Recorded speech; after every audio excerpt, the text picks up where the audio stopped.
What's up, YouTube family? And on today's episode of Keeping It Real Politics, we're going to keep it real about the fallacy of the Democrat Republican paradigm.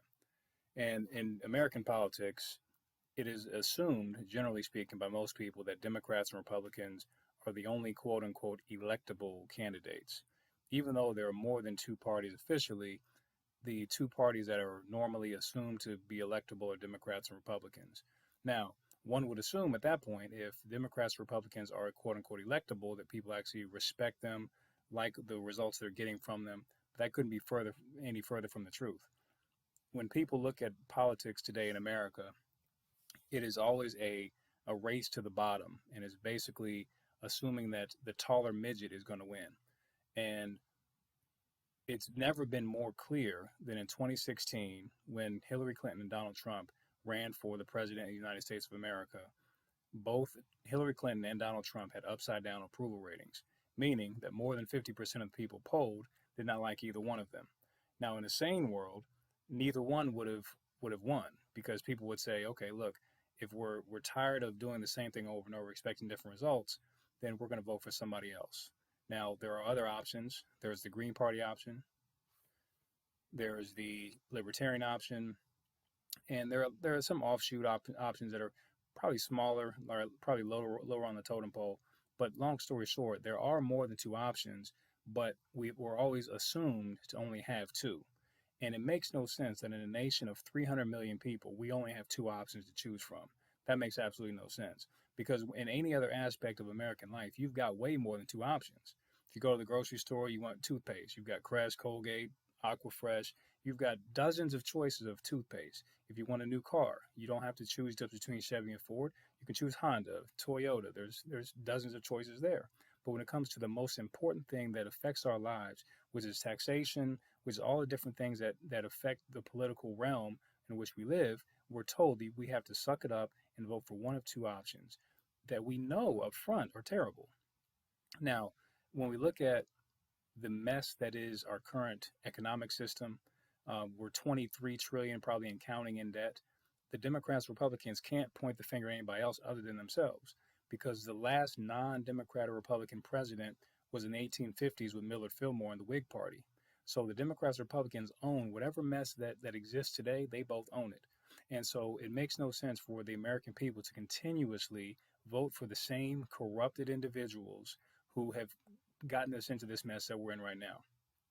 So when we look at what side is better, well, it depends on what we're talking about better. What's better? The Democrats claim that they're for the poor and the middle class. Now, they've long since abdicated that responsibility because they're really basically Republican light.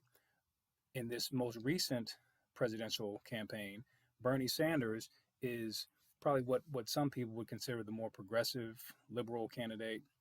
And he was basically being anti big business.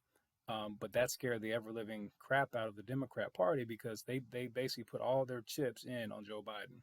Because if anybody doesn't believe that to be true, understand it was basically Bernie Sanders versus everybody else. Because when have you ever known, right before Super Tuesday, the Democrat Party told everybody to get out of the race and back Joe Biden? When has that ever happened before in history? It hasn't.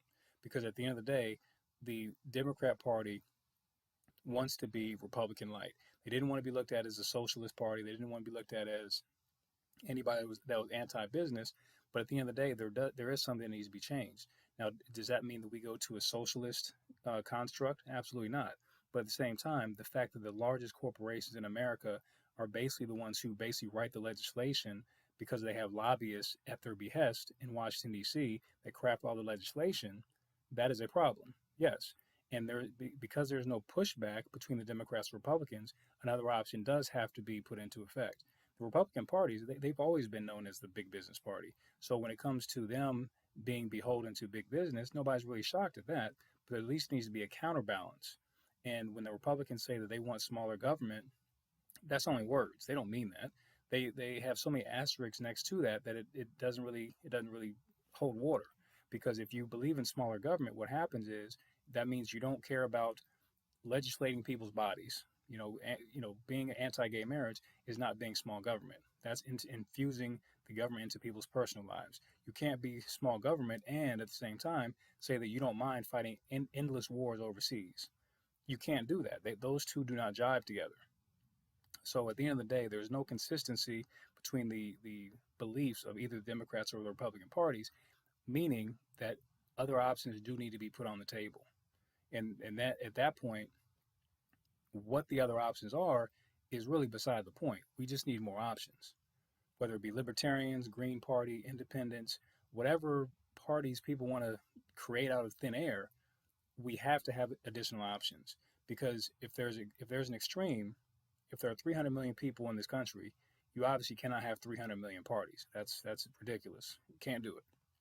But equally, on the other extreme is two parties because you're supposed to choose between one of two parties, which most people are going to be a grab bag of different options, but they're told that you have to be all in on one particular ideology, which you may or may not agree with, and that's problematic.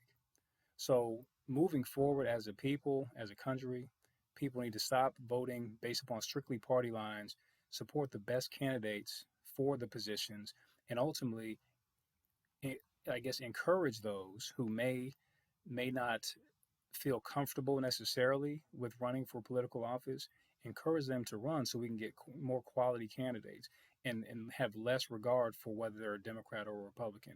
If they're good people, we need you to sign up because right now our current political system is it's very lacking, and we need better people. So that'll wrap it up for this week's episode of Keeping It Real Politics. Please, if you could, do me a favor and like, comment, and subscribe. And until next time, keep it real.